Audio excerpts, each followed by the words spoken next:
નમસ્કાર મિત્રો. શું તમને પગની એડીમાં સતત દુખાવો થાય છે?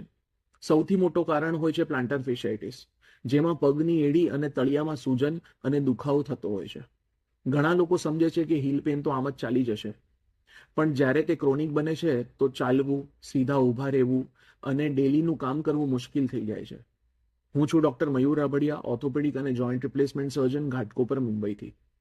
હીલ પેન માટે નોન સર્જિકલ ટ્રીટમેન્ટ, જેમાં દવાઓ, સોફ્ટ ફૂટવેર અને ઇન્સોલ્સ, હીલમાં સ્ટેરોઇડ અથવા તો જીએફસીના ઇન્જેક્શન્સ, ફિઝિયોથેરાપી અને લાઇફસ્ટાઇલ મોડિફિકેશન શામેલ છે. આજકાલની એડવાન્સ થેરાપીસથી દુખાવામાં તરત રાહત મળી જાય છે. તો જો તમને રોજ સવારે ઉઠતા એડીમાં તેજ દુખાવો થાય તો દેરી ના કરો. જલ્દી ટ્રીટમેન્ટ શરૂ કરશો તો ફાસ્ટ રિલીફ મળશે. પગના સ્વાસ્થ્ય માટે મને ફોલો કરો અને ઓર્થોપેડિક ટિપ્સ મેળવતા રહો.